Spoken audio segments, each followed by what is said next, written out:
So, are we live? It does say we are live, yes.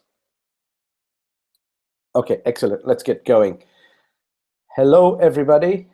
Just give it a few minutes for the little counter here to start showing people turning up. Yes, we have our first viewer. Hello, everybody. Hope you're well. Thank you for being here, and especially if you're in England. It's fantastic weather outside, and I really want to thank you for taking time to be here listening to us rather than being out there in fantastic weather. So thank you very much for being here. Today's topic is, as the description says, Bitcoin basics. So it'll be a very basic description, but there are a few issues that our members, existing members, have been raising over a period of time in the discussions that they have with other people. And we want to try and address those things and just get to understand Bitcoin a little better from a very simplistic point of view so that you can explain it to a 10-year-old, and it does not have to be as complicated and technical. Now, I have my able colleague, Bill Wilmot, with me here. He will engage with you in the chat because I won't be able to present and chat at the same time. If you have any questions or anything, please shoot there. But we may not actually get enough time for question and answers. We'll try and see how it goes. We'll just, go with the flow, right? So let's get straight into the today's presentation. I'm just going to share my screen. Bear with me. Screen share. Bill, if you don't mind, please, if you can confirm if you see what I'm saying. It should say Bitcoin basics explained in a basic way. Can you see that, Bill? If you're not muted. All good, mate. All good. All right, awesome. Let's get going. Bitcoin basics explained in a basic way. First of all, let us all just clear the deck a little bit and ask a very simple question. Are you here because you want to get Bitcoin to make you wealthy? Is that the whole point? Are you here because Bitcoin is of monetary interest to you? Or are you here because you care about how the blockchain technology really works and what distributed ledgers are all about, and the algorithm and the inner workings and the cogs and the wheels and statistical analysis and all the jargon attached to Bitcoin? If you are here for the latter, we can cover all of these over a period of time because there's a lot of content. But if you're here just because Bitcoin is catching your attention because it is money, then everything we discuss in this video today, you should be able to share it freely. There are no links. There is no other further description. It's just a video on its own. Share it if you want to point to somebody the discussion we're about to have. Now, excuse me, from the general public, this is what happens. Bitcoin is a bubble. It's a challenge, an allegation. It is an opinion. It is a theory, or is it fact? So let's explore this. This is going to be an open-ended question. I'm not going to give you the answers, but you will be the ones to determine what is your answer for this, because it's one thing for me or anybody else or any other person to give an opinion, but what do you personally make of it? Let's deal with that first, because when you know what it is, you can answer people in your own words and you don't have to borrow somebody else's words. Okay, so this is what Bitcoin should look like. This is just a visual example. So it's not necessarily the way Bitcoin really works, but this is the theory behind it. So let me show you something here. If one Bitcoin is $1, you could represent it like this: 0.7 zeros to the right of the decimal followed by 1. You could represent Bitcoin like that. Okay? Now, it did go from $1 to $10 at some point in its lifespan. That is a 10 times jump. 10x on the side here tells you it's a 10 times jump. The proportion of the jump it made in price is exactly the same from 10 to 100. So now that is also 10 times. And then from 100 to 1,000, that is also 10 times. Was it a bubble between 1 and 10? Some would have thought so. Was it a bubble between 10 and 100? Some would have thought so. Today, the price hovered around 2,600 the last time I checked. So I just quickly updated the chart because I wasn't sure what price it might be today. So 5th of July, Bitcoin is in the region of $2,600. Unless something happened in the last few minutes, I don't know. And that is somewhere in the region between 1,000 and 10,000. Yeah, it's closer to 1,000 clearly, but it's somewhere in that region. Now, if people say this is a bubble, you need to ask them, well, was it not a bubble just a little before that when it jumped 10 times in value, and then 10 times before that, and then 10 times before that? And if you just look at the digits in here, look at these ones coming down in a diagonal line here. If Bitcoin reached $100 million each, if, I'm not saying it's going to, but if, mathematically, this unit, this currency, Bitcoin, has that ability mathematically.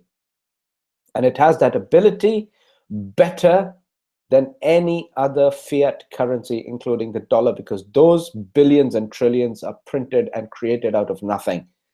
Bitcoin doesn't work like that. Bitcoin has something real behind it, which is proof of work. So when people say it's a bubble, you need to first qualify the statement, bubble compared to what? Okay, a bubble is a bubble is a bubble. Agreed. We understand the word. And a bubble, the idea behind it is that it pops. Okay, so fine. If it pops, it'll go back down 10 times to hundreds of levels, levels of just 100 or so. But we are here at this stage, and there are that many more levels to climb. So now, who is a person or anybody to say that it's a bubble at this stage when it has already overcome a number of stages already in the same progression? This is just a mathematical visualization for you to understand. If it is a bubble, please qualify your statement, because it took time to get to this point, and it took a lot of other factors to get to this point. But without considering those factors, if somebody says, oh, it's just a bubble, those are the kind of people who say everything is just a scam. Well, if everything is just a scam, you know what? I'm sorry, but there is not going to be a discussion with somebody that insists on being obstinate about it. But those who are slightly more open-minded will begin to see the point in this particular graphical representation, this numerical representation, that there is a lot more going for it than just for this bubble to burst at this point. Now, should you buy and hold? This is a big, big discussion, because a lot of people say, well, just buy and hold. Why do you bother mining Bitcoin? Why do you bother doing anything else with Bitcoin? Just buy it and hold it. Fine. Well done. They have their reasons. We have our reasons, not just to buy and hold. Of course, we want to hold, but we don't necessarily want to buy. We want to mine it. We want to earn it. We want to have it as a reward. We want to be given it to us because of a proper Bitcoin-related activity, rather than spend money on it and then just sit on it, right? There are two different approaches here. So let's have a look at what this means. The top chart, as you can see, is literally from Google search trend. You can find this yourself at google.com. Uncle Google is faithful and will give you this particular graph. Then you can go to another website called Bitcoin Price at 99bitcoins.com, and it will tell you Bitcoin price history. If you compare the two charts, literally month by month, okay? Now this Google trend chart starts in 2012, and this one here starts in January 13. That's why these lines are diagonal. But this initial peak in the price of Bitcoin, the very first peak when it even came on public radar in a meaningful way, coincided over here with that many more people performing an actual search on Google. So this is your evidence, and this is your proof in knowing that when more people start researching it and considering buying it, its price moves up. When those people stop researching it, the trend follows and goes down.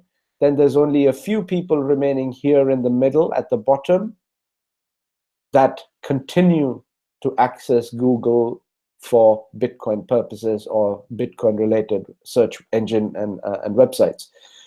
Then it went up again, and you can see that graph here, it went up again. So this literally means there is a direct and very close correlation, and you can see literally there's a peak here, there's a peak here, then that peak comes down, here again the peak comes down, then there's another little mountain here, there's another little mountain here, then it comes down and stays flat for a very long time, it comes down here and stays relatively flat for a very long time. There are a few bumps and lumps on the way, and closer to the end of sort of December 2016, January 17, that's when this major spike begins. That's exactly the same chart over here, major spike begins. This represents the total number of extra people than before that are doing a Bitcoin related Google search, which is then reflected in the price. So what does that mean? They're not just doing a Bitcoin related search, they're actually searching for Bitcoin in order to buy Bitcoin. So this is literally public exposure reflected in the price. You cannot get more purist than this.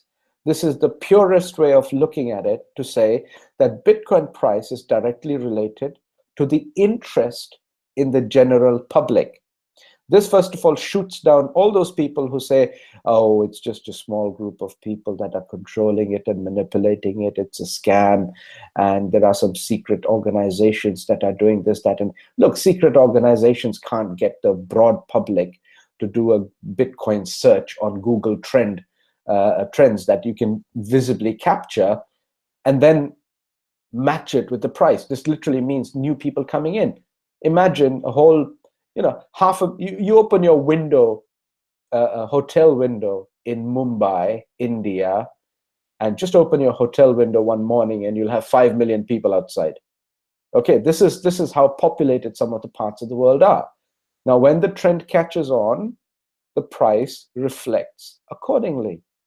When there is greater acceptance, even from the government level, and when the government start deciding, okay, you know what, we're going to let this happen, but we'll try and put some type of control around it because we're concerned about money laundering and stuff like that. At that point, obviously, Bitcoin gets a little more comfort that, okay, we can actually, the common Joe public can actually get into it, but knowing in the back of their minds that, somebody's watching, it's not going to completely vanish. There are just too many millions of people involved in Bitcoin for it to disappear, as somebody say. So in this case, why am I talking about this in case of buy and hold? Well, allow me to explain. It's very, very simple. Buy and hold people say it's all about the volatility. But before we get into that, if I just break from here for a moment and get back to my screen, I'll tell you a little story about my dry cleaner. My dry cleaner just down the road, he doesn't accept Visa cards. So I said, hey, I have a suggestion for you. You take cash. It's a pain for me to go find an ATM machine and then bring the cash for you. So why don't you take Bitcoin? He said, oh, I don't know anything about that. Talk to my son. He knows all that. So I went there for a second time, found his son, and I said, hey, I had a suggestion for your dad. Why don't you accept Bitcoin instead? It's relatively cheaper. You don't have to pay merchant fees to Visa, MasterCard, and all the others. Why don't you accept Bitcoin? And he says, whoa, don't even mention Bitcoin to me. I'm like, why? He's like, it's all related to crime. I'm like, how do you know that? I worked in one of the crime investigations, and they caught a guy and froze his bank account, and everything was gone for a year, and everything was frozen up for him. And he was involved in this crime. And the police, if they find out that you've got Bitcoin, they're going to shut you down. And I'm thinking, are you living in the same England that I live? Or is this some kind of a draconian fascist regime where you can't even do things without government permission? Are you in sort of Nazi Germany or something? He says, no, you don't know. They keep an eye on everything. I mean, look at the level of paranoia. And the reason I wanted to mention this story is that he heard about Bitcoin through one criminal investigation. Now, when you get to this point where every clerk in a department somewhere, fancies himself to be the head of MI5, you have an issue there, because they are clearly misinformed. There are millions of people, there are tens of thousands of people right here in the UK on their way to becoming Bitcoin millionaires, and you think they will get shut down. Why? Because the UK government is somehow evil, or there's some conspiracy happening. You have to really pick the people. I was trying to help him. The person was not ready to even think that a digital currency can exist, because you can't do anything without government permission. So I just thought I'll throw that story in there before I carry on with buy to hold, because I think it's an important discussion to know that no matter what happens, you will come across people who are petrified of just living in a democracy, in a relatively free nation, where you don't have to bribe police officers for speeding fines. You have to pay a speeding fine. You can't bribe them in cash. So we live in a relatively comfortable environment. Why the paranoia? I just don't understand. But there are people like that, and you can't educate everybody, but you can do your best. Anyway, I'm going to continue sharing and on with the, bear with me. There we go. It should be sharing now. So on with what about this volatility? Why did we look at those two charts, the trend chart and the matching price chart? What's the big deal there? Excuse me. So let's have a look. One of the peaks you saw, now I'm using the trend chart here to reflect the price chart, because the trend chart is a little less cluttered. If I just go back, if you go to 99bitcoins.com, you will see there are these little numbers all over the place. And these numbers will tell you the historical events that have taken place, which are significant in the life cycle of Bitcoin price so far. So it will give you a good idea in assessing what happened, when it happened, and you'll get a little familiar. It's a lot more interesting than reading history. This is the history of Bitcoin, but you have a monetary interest in this. Learning history on its own doesn't actually pay you any money, so people find it boring sometimes. But this is what happened. Around March 13, 2013, Bitcoin peaked at around $200. Then came, and that was just after the Cyprus bail-in. So you can imagine the bail-in scenario panicking a whole lot of people who are awake and aware of what the banks are really like and what they're up to and what they could be doing now here in the remaining G20 nations. So that is what forced Bitcoin to peak up. So when banks are in trouble, expect good things for Bitcoin. But then, the Cyprus bail-in issue was kind of brushed under the carpet. It didn't go mainstream. So many people don't even know about it. So that's when there was a price crash, because the fear and the panic of a sustained banking issue was not strong enough to sustain interest in Bitcoin. So it crashed. It's very normal.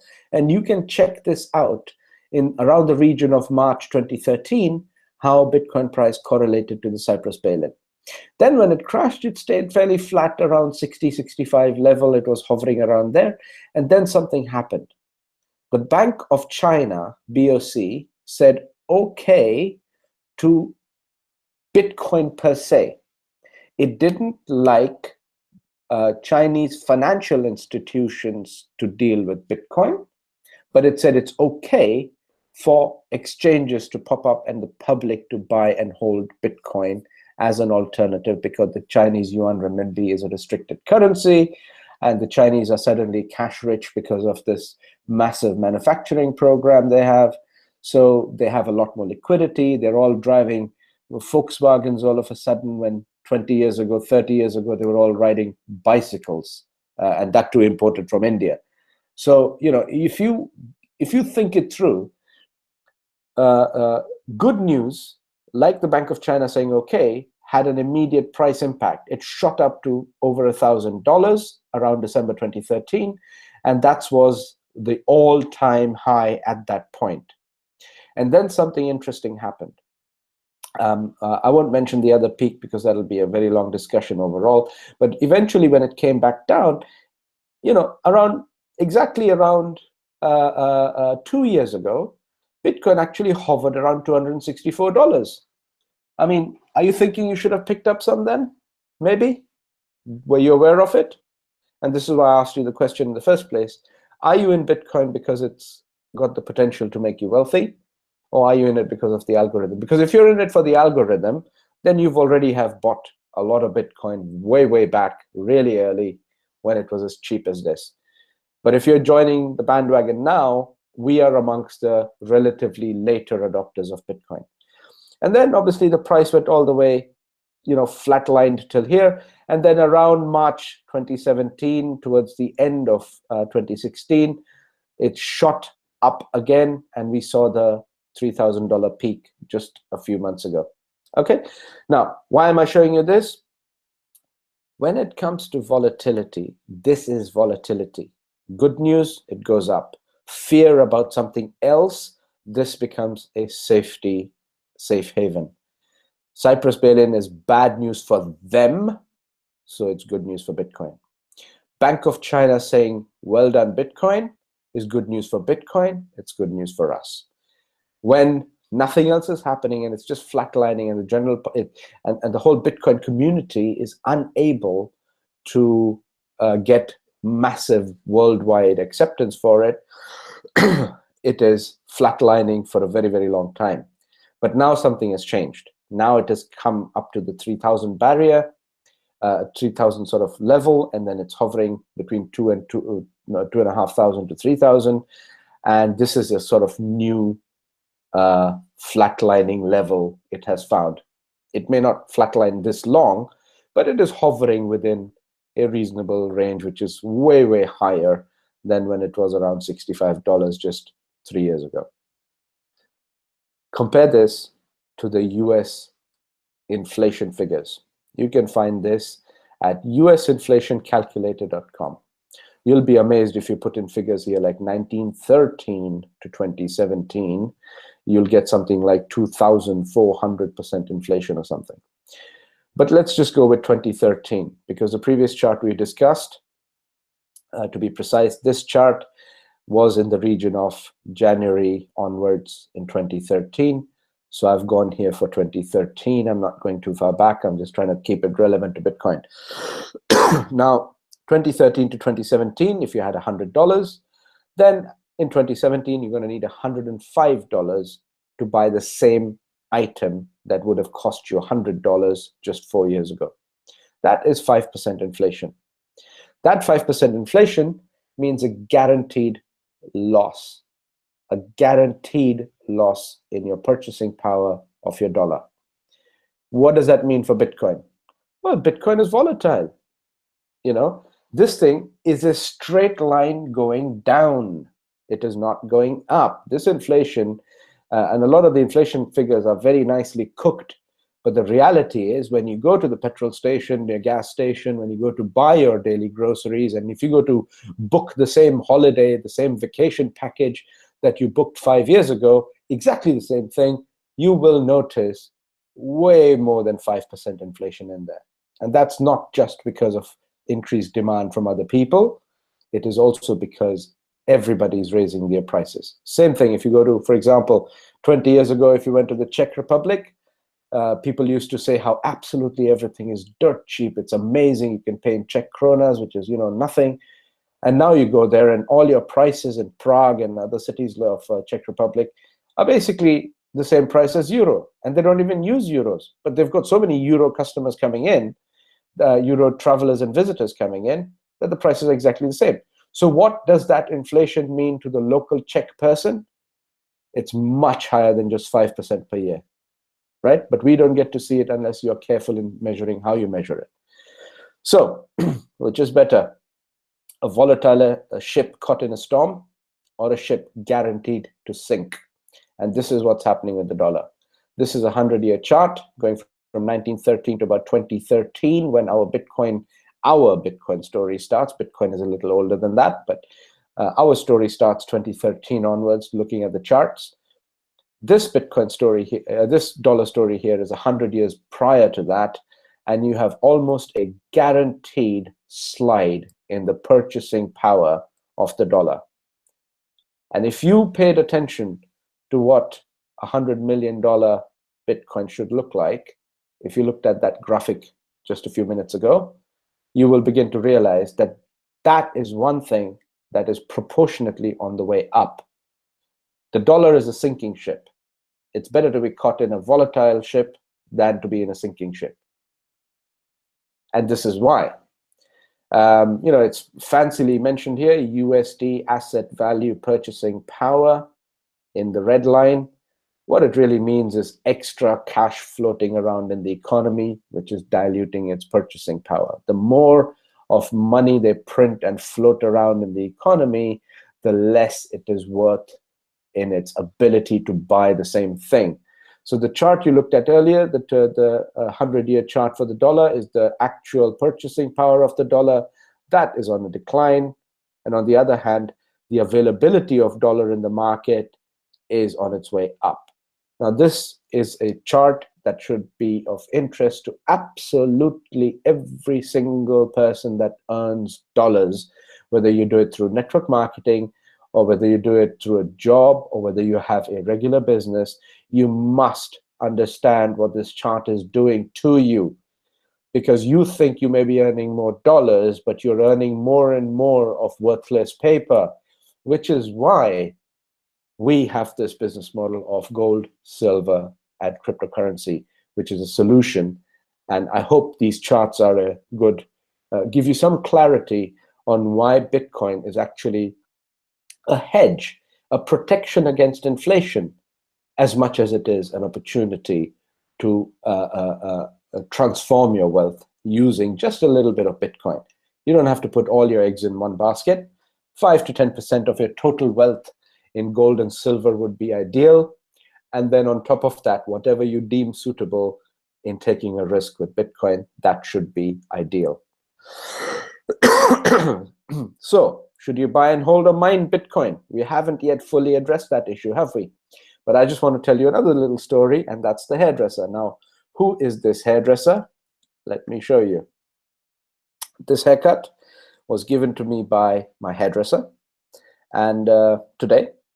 And I just quickly added that into the presentation today. And I thought, I was talking to her, and I said, have you heard of Bitcoin? She's like, what do you do? You do the small talk, don't you? Like, have you been on holiday? That kind of a thing. So I said, no, not yet. I'm too busy developing my business. I'm at home. I really need a break. We're going soon on a short break. But, we started talking. I told her about Bitcoin. She's like, so what is that then? I said, well, let's put it this way, right? If you put £400 in the bank 18 months ago, how much would you have today? She's like, 400, maybe a little bit of interest. I said, okay. If you'd put 400 in Bitcoin 18 months ago, how much do you think you'd have today? She's like, I don't know, 500? I said, no, over 2,000. She's like, what? How do you do that? I took out my mobile phone. I opened my Coinbase, and I showed her Bitcoin, Ethereum, Litecoin. She's like, oh, so what? How does this work? I said, do one thing. Come on this hangout if possible. If not, I have a whole YouTube channel. There's a whole bunch in there. For your own interest, just open a free wallet for Bitcoin with Coinbase. I suggest Coinbase for now. You can switch later on anyway. And see what £50 or $50 will do for you over a few weeks. You'll easily misspend those same $50 somewhere else anyway. And she agreed. She has children also. So she's like, oh, there's so many things, toys that they don't even play with anymore, Yeah, so exactly, right? You're spending on plastic that ends up, in a skip eventually. Try this. Surely this might be worth saving a little for your children in case when they hit their 18s and their, university levels or whatever, they might have something that could have transformed their lives down the line. But because of your foresight, you took the action to do it. She's like, I've never heard of this before. How come? And that's the point I want to make towards the end of this presentation. Why is the public unaware of this? Why is there such a slow mass adoption to it? And we'll get to that in a brief moment. But I'll just get back. My hairdresser now probably already has a Coinbase wallet account. She was so interested in it. I don't think it was right for me to tell her about the mining just yet, but I told her I'm involved at the very creation of Bitcoin. And when that is created, I get a little reward. And I have a whole team, and everybody, some of my team members are making a lot more than I am making, because the more you put into the production facility, the greater is your little share that you get. And that share that you get can exceed an average UK salary. She's like, are you serious? I'm like, yes, but you have to invest, right? So if you're willing to do that, that's great. If not, don't worry. Just start with opening a wallet for your own sake and see what happens. This is just an ordinary conversation. And I did not want to sell her any business model. I did not want to make her an affiliate. I did not want her to open a free account or anything. Just open your mind to Bitcoin. She is down the road, like 3 or 4 doors down from the same dry cleaner, anti-Bitcoin, and this person who'd never heard of it and suddenly opens up their mind. Amazing. So back to my little presentation, if that's okay. So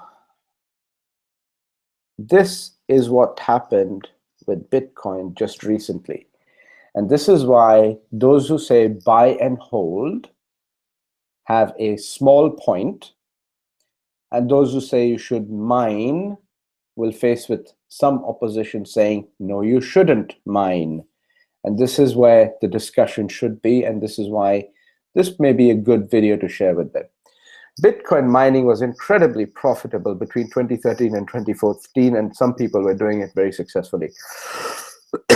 Excuse me. At that point, the Bitcoin miners, many of them set up these little machines at home that were the ASIC processors, and they were mining Bitcoin at home, and everything was going well. Some others went and bought cloud contracts, cloud mining contracts through companies like Genesis directly. But then, as you saw from that earlier chart I showed you, there was a period of time when Bitcoin actually flatlined completely all this time. But at the same time, the number of people joining the mining pool went on increasing. So more rewards were being paid out for new miners joining. So that meant the difficulty, also known as the network hash rate, the number of calculations taking place to find the next Bitcoin block, was basically going up and up and up, more or less in a straight line. You will notice that the hash rate actually drops every now and then. So it's not a straight line. It is also quite variable, but the general trend is going up. And this is the argument of buy to hold or buy and hold investors against the miners. And it is a fact that around 2015, 2016 period, towards the end of 2015, at the beginning of 2016, Bitcoin mining was actually unprofitable. So those who purchased cloud mining contracts way back here found their contracts to be running out of power here, and their contracts were eventually cancelled. Now, we have to bear things in mind here. There were a lot of private miners, and when they became unprofitable and booked a loss, they just tried to flog their equipment on eBay and other such sites and recover whatever money they could recover, and they had their Bitcoin. But they didn't necessarily keep their Bitcoin. And I want to get to that point also. So in the end, it was a loss-making proposition for a whole lot of people. And they didn't tell anybody. They're probably too embarrassed to tell anybody that I tried it, but it didn't work for me. Maybe amongst friends, but not necessarily all over social media. But those who purchased contracts from a company like Genesis Mining found a perfect opportunity to slag Genesis Mining off in the public domain, because this is a major company. You can write a review on them. You can go to a blog and talk about them. You can say whatever you want. And then the reader has to actually go and verify, is it true or not? Okay. But look, something happened towards the middle of 2016. Bitcoin price started moving up. And it didn't just move up, it actually outpaced significantly the price of Bitcoin. When Bitcoin reached $3,000, the algorithm, or the difficulty rate, was sufficiently low to get a mining return of annually 140%. That is phenomenal returns, 140%. You would have recovered your mining contract value paid out to you in Bitcoins in under 1 year, easily, in about 3/4 of a year, okay? So it was amazing to see how quickly the price can actually outstrip the difficulty rate itself. And this is why, if you are a believer that Bitcoin price should constantly climb, you will automatically be a miner. If you're a believer that Bitcoin price will crash, then you must be thinking like a buy and hold type of person. Why? Because what does buy and hold mean? Buy at any price, or does it mean buy at the dips? So if buy at the dips, they're expecting a dip, obviously, right? So this is what happens. This is what I wanted to show you, why even the miners actually sold out. In the period of time here, this chart above here is from January 13 through to December 13, so 2 years covered in here.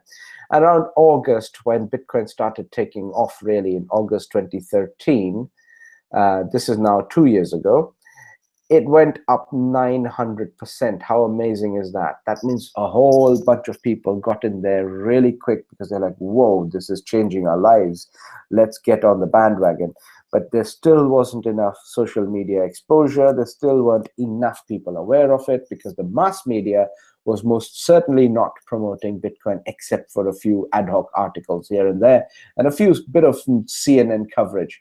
In fact, the other media like Russia Today and the Eastern media, including Al Jazeera, for example, those guys were reporting a lot more on it than your average CNN, Bloomberg TV, and BBC, etc. But they were also having to report because it is a phenomenon to be reckoned with. Now, look what happened here. I just want to identify one little, period of time here. This is in around the December 13 Bank of China ban on financial institutions holding Bitcoin. They didn't ban Bitcoin. They were okay with Bitcoin. So when Bitcoin peaked around here, there was a lot of people that went in. Great. Here you're looking at paying around $1,200 per Bitcoin. Yeah. When you paid $1,200 per Bitcoin, just a few weeks later, it took a 50% nosedive in a single day, right? So your 1,200 is now looking like 600. Now, when your 1,200 within days is looking like 600, what are you thinking? That it could go down to 0. Now, would you want to save the remaining 600 or not? Or are you happy for it to go down to 0? That will really test how you approach Bitcoin and what you think of it. Because if you're thinking that this could go down all the way to 0, I might as well get my 600 out. It's okay that I've lost 600, shame, but I want to save the remaining 600. I can't afford to lose this money. That means you are a panic seller. Guess what happens? When you panic sold, if you're in that category, somebody snapped it up and it went right back up. That is demand and supply, ladies and gentlemen. Very simply explained, demand and supply. You're looking at 900% gain on the one side, which attracted everybody's attention, including those who didn't have enough money to lose. They got in, and when it crashed, they lost, and then they panic sold, and many probably didn't even return again. So this is what happens. If you're going to wait for a dip, do you really know what a dip is? Do you really know when to identify the right dip in which to buy. Surely, now that we are in such fantastic profitable territory for Bitcoin mining, why not just do the mining instead? This is the argument on behalf of the miners. On behalf of the buy and hold, well done, but if you've exhausted all your gunpowder up here, you've got none left to buy at the dip, have you? In fact, you'll be selling to save what little bit you put in there in the first place. That is a trading mindset, not a saving mindset. Excuse me. So just to recap, buy and hold. Those who talk about it, they're not looking for an income.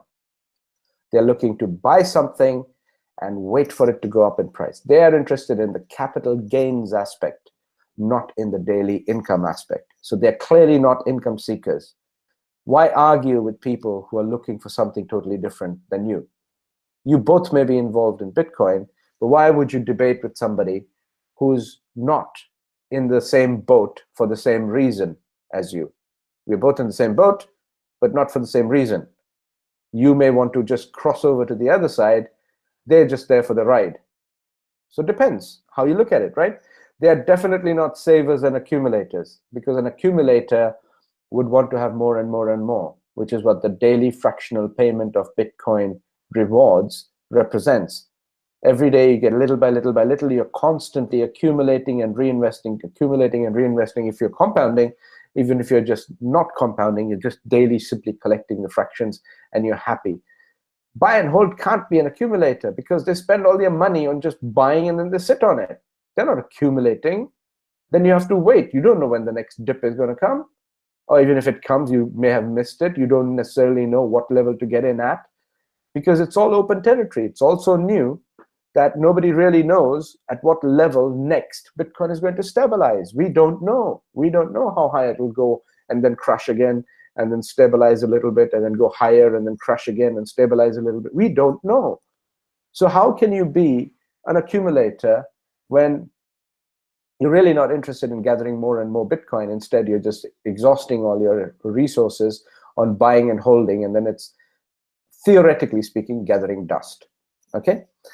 They're not necessarily Bitcoin experts either. Just because somebody's learned a few trades here and there does not make anybody a Bitcoin expert. In fact, those who are Bitcoin experts aren't really fully Bitcoin experts, except that they were early and took interest and made an academic study of it, got a good understanding of it, and became experts. So if you want to become a Bitcoin expert, the field is open. The world is not limited to just a handful of people that talk about Bitcoin. I am learning as I go along, so will you. It's very straightforward. But that doesn't mean you need to listen to buy and hold type of investors because they are not necessarily the expert to listen to in the first place. Now, these people may have been burnt in mining. With the example shown, there was a period of time when Bitcoin mining contracts were unprofitable and people took their frustration out on various websites. That is no longer the case. We have proof through hundreds and hundreds of members who are profitably mining since November last year, and many have more than recovered the original seed capital already. Okay? Buy and hold people are not confident in price growth. I'll explain that in a moment. And they're not necessarily suitable for debating. Why would, like I said, why would you debate a person who's got a totally different mindset to it? Some people prefer Ponzi's because it's easier to attract a lot of gullible people and take money and then let it collapse. That doesn't mean, you have to be like that. But if you're inclined in that direction, then that's your choice. But then most people who want to put serious amounts of money in a decent business that is legitimate and has proven its track record, it has very real production facilities that you can even visit with prior appointment, then of course, if you want to deal with serious, honest people, you don't want to be debating with time wasters, frankly. Right. Let's face it, buy and hold have limited resources. If they had unlimited resources, they wouldn't care what level they're getting into, because if you fundamentally believe in Bitcoin going up in price, it doesn't matter what level you get into because we are still at the baby stages. That was the very first page I showed you with those numbers of what the real potential is going forward for Bitcoin numerically. And even if you got in at 3,000 level, well, it's only a temporary loss you faced right now when it's hovering around 2,600. But if it's going to go to 10,000, even entering at 3,000 is a piece of cake, surely. So people of limited means will tend to buy and hold, will exhaust their resources, and then they won't know necessarily what to do next. This is the hypocrisy I wanted to talk about. A buy and hold buyer wants the price to go down so they can buy it on dips. But then they want the price to go up because they also want to profit. That's why they bought some in the first place. Then they want the price to go down again when they have enough dollars saved up somewhere else through their jobs or whatever in order to buy more. And then they want it to go up again because they want the portion that they recently bought to show a profit as quickly as possible. So they want it to go up and down and up and down and up and down. If you're a miner, you only want it to go up. You don't even want it to go down, do you? If you're a Bitcoin believer, if you're a Bitcoin fanatic, if you're a Bitcoin enthusiast that understands the total potential and what else is going on around the world, in the world of economics, you don't ever want Bitcoin to go down.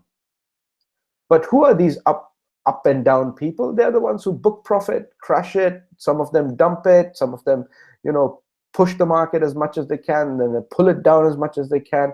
People trying to play around with it and manipulate it. Everything that's wrong in humanity is reflected by that mindset. And there you go, I've told you. You can disagree with me, I'm happy with that, no problem. But this is my opinion, because if you're a miner, the higher the price, the greater is your mining return. Surely it's a good thing. And for a buy to hold investor, that is also a good thing, except they would have missed out on buying more. But they can only buy more if it actually dips and it gives them some time to save up some dollars. So they're the ones that are not really very confident about Bitcoin constantly going up in price. So that's the difference between a miner and the buy to hold mindset. What happened then? 2015, 2016, 2017, just 4 aspects. There are hundreds of others. 99bitcoins.com is a fantastic website. Have a look. You'll see the whole history of each of the events. But basically, was China really relaxed and chilled out about Bitcoin in 2015? Not so much. They approved it. They're okay with it. Then they froze a couple of exchanges, and that panicked the Bitcoin people a little bit. And the Chinese only said, look, we want KYC. We want to know who the people are that are buying on these exchanges, because we don't want other outside elements coming in here and messing around with the economy. And this is happening on our territory. We can't allow this.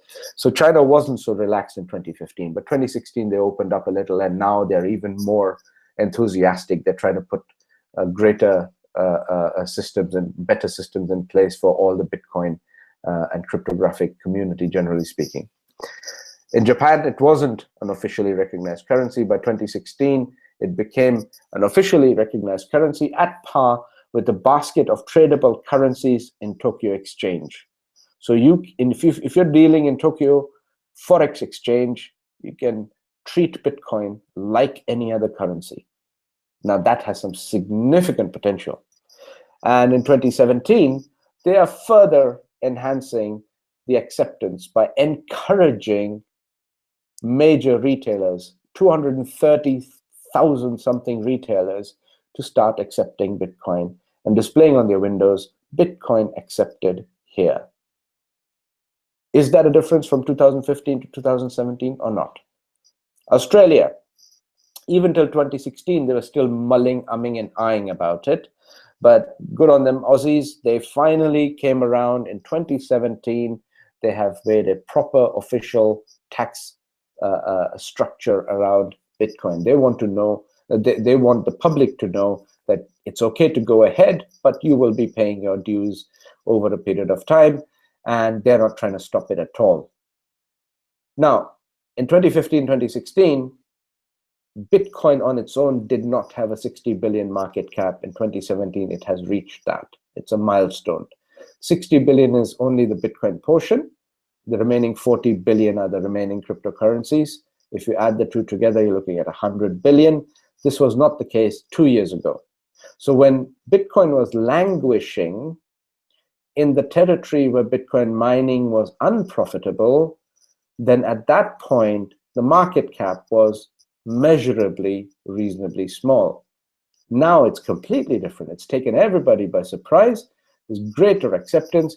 If this is the case with 2017, then I believe 2018 should look even better, especially anytime there's panic in the regular banking market. Expect more people to open their minds to Bitcoin. Are you ready and are you in position to see that happen? That's your choice. So why do people fear or resist or downplay Bitcoin? It's very, very simple.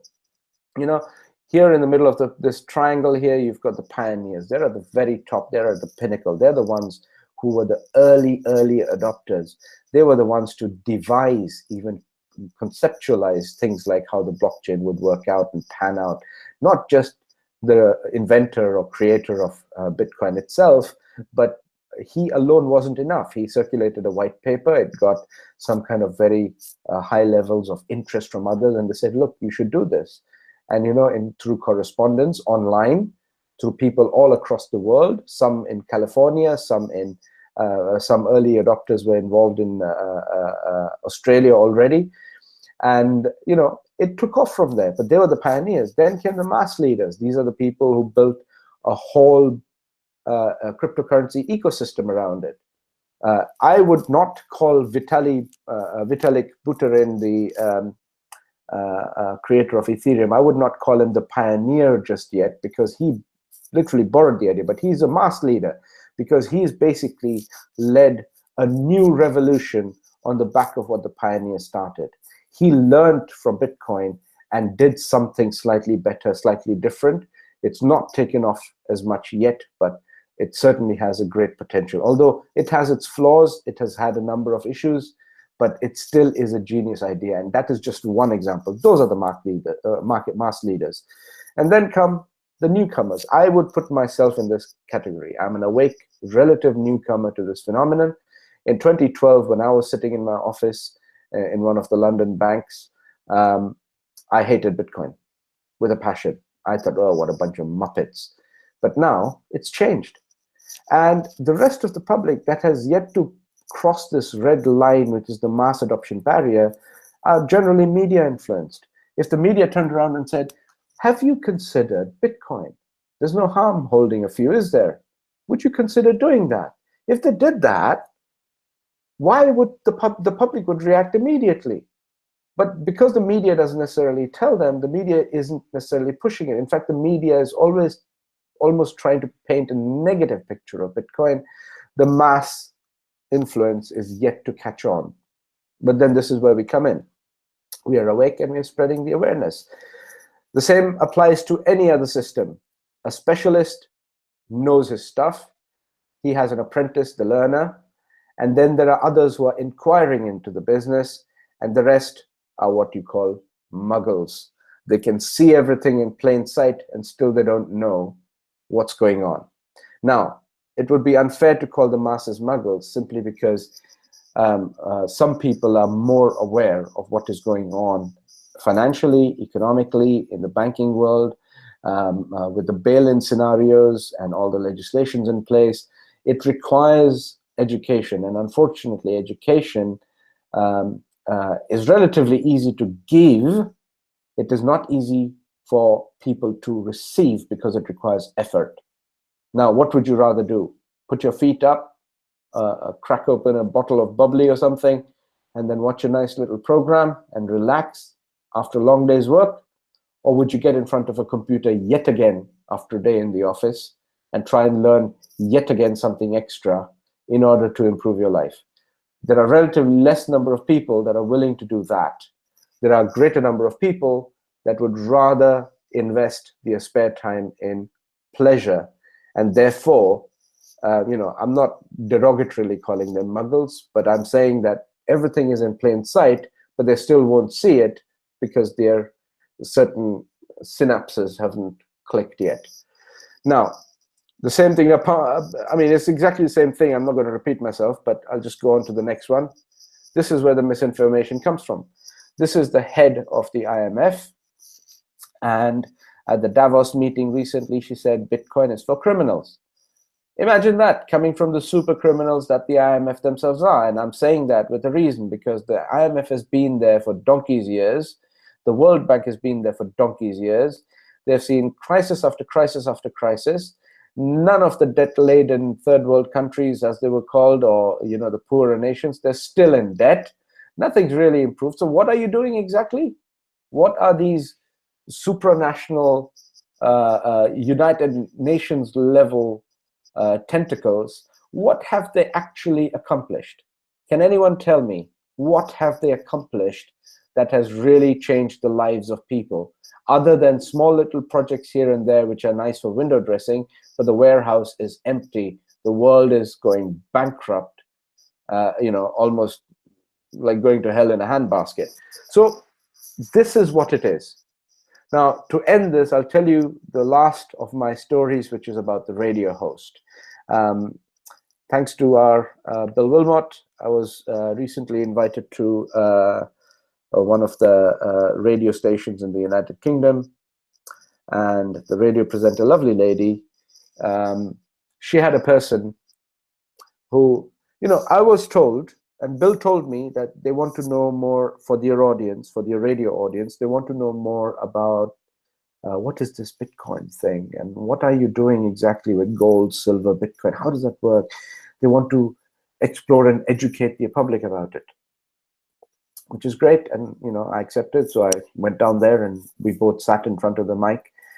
And this other person who was there, who was supposed to know a few things about finance, he started asking questions, and absolutely every stage he was cutting Bitcoin to pieces and saying, but it could be this, but it could be that, but it could be the other. And I said, I asked him later, so what are you doing? He said, oh, I'm just playing devil's advocate. These are the kind of people that destroyed an entire prosperous empire. Yeah, idiots.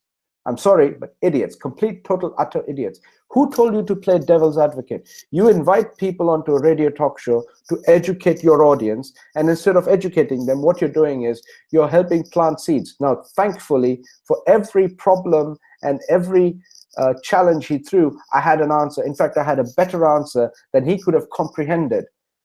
Okay, I was able to tackle him at that point very easily. I would have wiped the floor with him if I only had the chance, if the radio regulator wasn't listening in and they weren't under fear of, the conversation being, appearing to be against the state or something. What are we living in? This is not Nazi Germany, is it? Is this why we supposedly won the war? To pretend as if we are living in some kind of oppressive government? Anyway, I'm just playing the devil's advocate. The motivation behind the person is often the problem.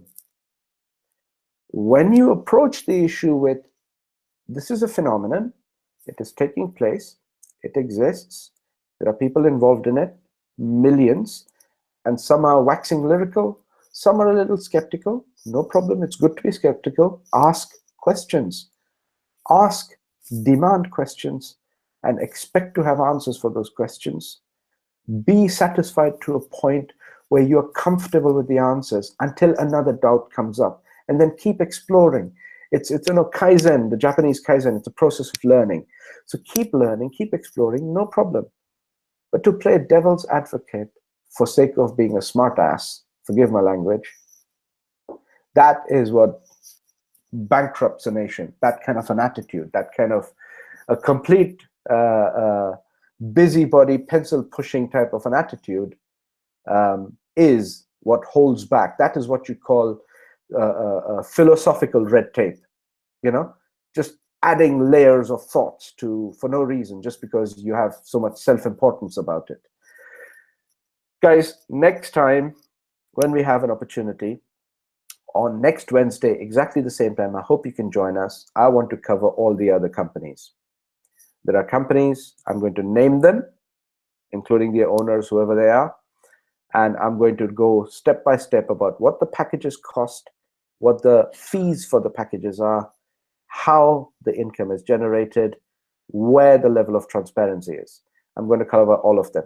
If you'd like to share this video with people who talk about buy and hold type of a discussion and where the skepticism and doubt comes from. I mean, the government of Australia just, literally legalized Bitcoin. The government of Australia. So I'm not really going to listen to my dry cleaner, am I? He does laundering of other people's dirty clothes, and he's worried about money laundering through Bitcoin. All the crimes in the world have already been done under the dollar. So I have no reason to spread that kind of negativity, which is baseless and meaningless. Now, this is a shop that doesn't even use Visa cards because they don't want to be connected electronically to anything. So they can remain in the laundry business. But then you have the hairdresser type of person who's like, this is something I can look into. In my own small, little, modest way, I can explore this idea and I will pursue this idea. It may be of interest to me. I'm open to it. Two contrasting people, two stories today, and the radio host show is what represents the mass media. So I hope I've given you a overall picture. Bill, I don't know if there are any questions or anything's been happening in the chat section.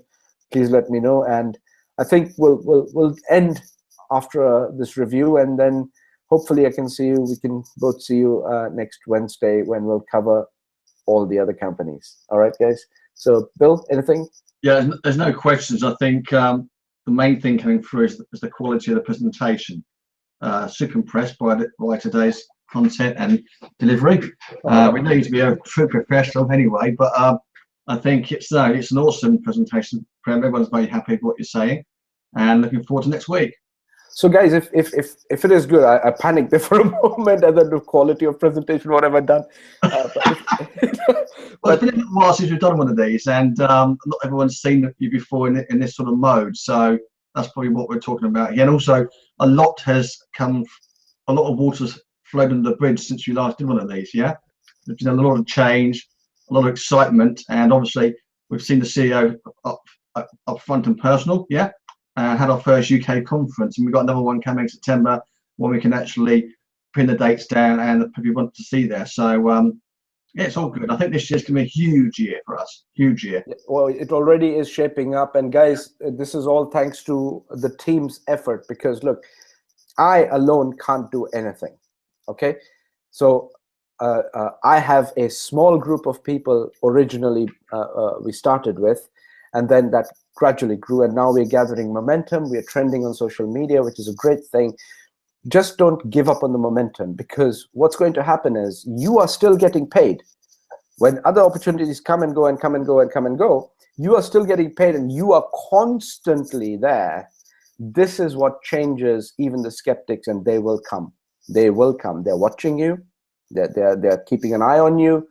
They're watching you earn, and especially if it's positive, they will come. Okay, so keep up the momentum, guys. Don't get disheartened by a few events here and there. But generally speaking, it's going to get better. Now, about the September event, really quickly, we can't really put a date down yet. I would really love to. I've already done the inquiries. I found out the venues. There are some lovely venues, and I'm even getting a good package deal for those of you that may be traveling from a little further away. Even if you're flying in from abroad, we'll find a good deal with maybe some rooms attached. So if you wanted to early book and get yourself a night stay and maybe even tour London while you're there, we'll try and keep it in London. It's going to be a little more pricey than the last one, obviously, a lot more pricey, to be honest.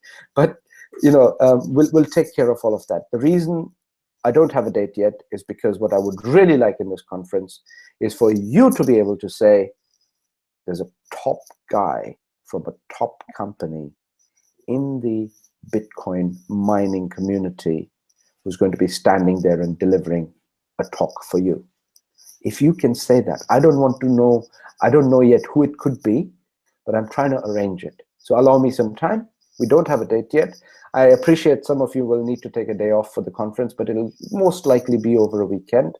I am willing to pay for the slightly extra premium over a weekend, but then a weekend is also a time when people are generally more free with their time to travel, and you can use either the same day or the latter day on either side of the event to maybe do some tourist business or some shopping or whatever, you know. So we can try and make this a good event. Again, I want to keep the cost to you as low as possible, but we will have some options for, you know, if you wanted, you know, lunch included or something like that. There may be a VIP level with some additional benefits in there or something like that. We haven't figured it out completely yet. But what I'm really waiting for is I want a world-class authority on precious metals, not necessarily related to the business. And that's important, because here now you have a neutral person that has no financial interest necessarily in delivering the talk to you for any personal gain. They are here to tell you why we are doing the business in the first place. And then if you have a top authority covering the cryptocurrency angle, then if we can have just the names of the speakers, that should be the driving force for you to gather a significant number of people attending. It's going to be a much larger conference. I've already got the pull-up stand, and you know, hopefully it'll be good. But guys, if this is you know, generally of interest to you, next time I want to break it down for you, because I have been involved in a couple of scams before myself, and I got taken for a ride. I got suckered in, because, you know, when I was chatting to the CEO of one of those scams, I asked him, where is your gold mining operation? And he mentioned Uzbekistan. I'm like, oh wow, because I know Uzbekistan is a major gold producer, which is formerly Soviet Union, but now an independent nation. So he answered all my questions off the bat. And he was live chatting. And I said, so what's your second operation? He mentioned Al-Zukhari in Egypt. I'm like, you know Al-Zukhari? He's like, yeah, we have a small mining stake in there. I'm like, okay, so what's the mining operation like? He's like, we are subcontractors. Okay, so what do you do? Blah, blah, blah. He answered absolutely everything. So I thought it was a real business. It was a Ponzi. Now, I am so wary of this, because there are a few people that really got hurt, a few people that really got burnt. Because of my involvement in it, and I led them into something that was doomed. Yeah, and frankly speaking, every time I think about it, I am personally heartbroken that I led other people. You know, it's building up other people's hopes and then letting them down. It's not so easy to say, oh, we all take risk, you know, online business is always risky. This is what scammers say. Yeah, no, a proper registered, properly constituted company is not the kind of risk. The risk is the job, and the risk is following a leader who will sell you just about anything for sake of commissions. And that is where I want to be personally very, very careful. So this is why, you know, the idea is we try and lead with value. This video is for you to show to anybody that starts arguing about buy and hold, you know, starts arguing about Bitcoin being a bubble, starts arguing about, you know, skepticism around bubble. Yeah, I'm not sure. Show them this, and we will have a lot more of these. I want to do these more regularly. You know, if you guys are really up for it, then let's do it properly. All right. But thank you very much, guys, for being here, for staying so long. It's just over an hour, and I want to thank Bill Wilmot for engaging you all. And thank you very much, and good night.